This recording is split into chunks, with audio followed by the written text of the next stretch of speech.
नमस्कार मंडळी, माझ्या ब्लॉगमध्ये तुमचं स्वागत आहे। आजचा ब्लॉग आहे जयपूरचं प्रसिद्ध आणि ऐतिहासिक वास्तू हवामाल भेटीबद्दल। चला तर मग सुरुवात करूया।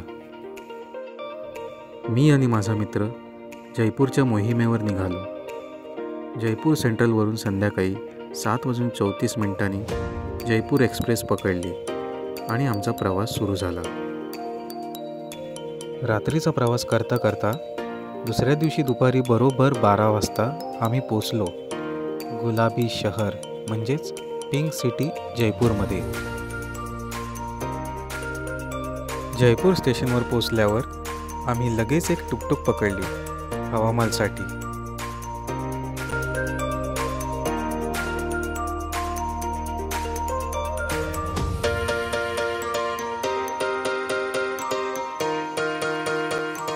गुलाबी शहरांच्या रस्त्यांवरून टुकटुकने फिरताना एक वेगळीच अनुभूती मिळत होती, एक वेगळाच आनंद होता।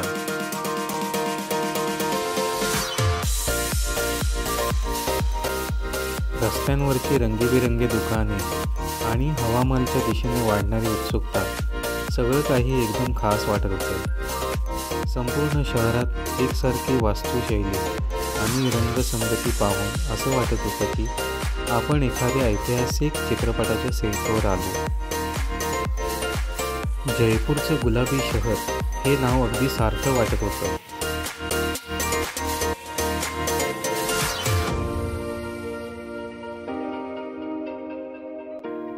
या सुंदर दृश्यांचा आनंद घेत आम्ही आता शेवटी बडी चोपडी येथे पोचलो। बडी चोपडी म्हणजे जयपूरच्या मध्यवर्ती भागातील एक गजबजलेला चौक। इथूनच हवामालचे सौंदर्य पाहायला मिळते।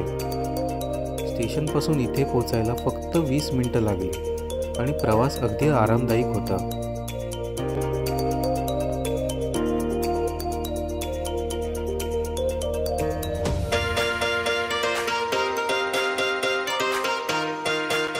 हवामालमध्ये प्रवेश करण्यासाठी तिकीट घ्यावं लागतं। प्रत्येक भारतीय पर्यटकांसाठी तिकिटाची किंमत सुमारे 50 आहे, तर विदेशी पर्यटकांसाठी 200।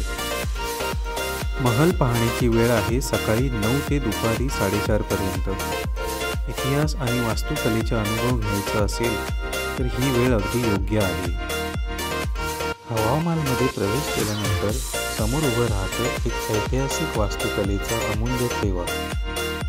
इथल्या भिंती, खिडक्या आणि गुप्त वाटा सगळं काही इतिहासाच्या पानांमधून जणू जिवंत झालंय। आम्ही महाल एक्सप्लोअर करायला सुरुवात केली आणि पाहिलं स्थानिक कलाकार गाणी गात आपली संस्कृती सादर करत होते। एकदम मनाला भिडणारं दृश्य।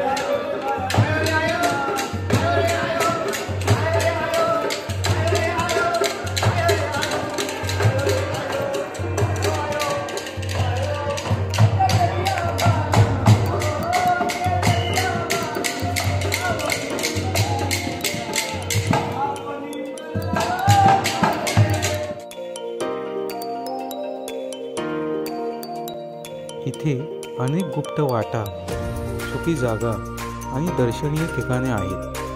प्रत्येक वळणावर एक नवीन गोष्ट।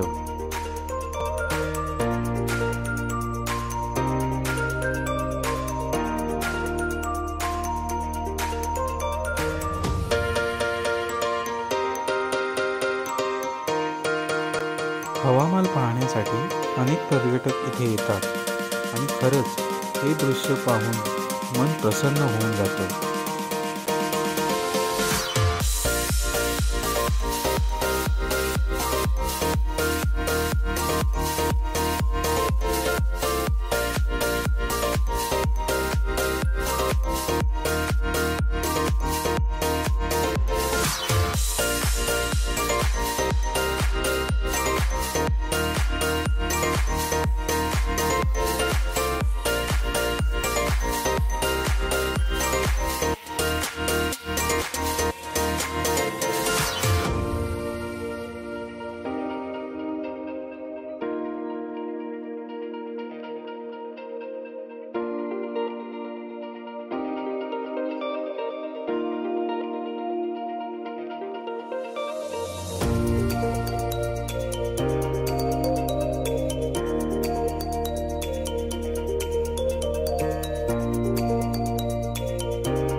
आम्ही आता महालाच्या शेवटच्या टप्प्यात पोचलो आहोत. इथून आम्हाला पूर्ण पिंक सिटी हे एकदम चांगलीच दृश्यात येते. इतिहास, वास्तुकला आणि सांस्कृतिक वारसा यांचं एकत्रित दर्शन इथून मिळते. आम्ही आता हवामानाचा प्रत्येक कोपरा एक्सप्लोअर केला आहे आणि शेवटी म्हणावं लागेल, हा अनुभव खूपच खास होता.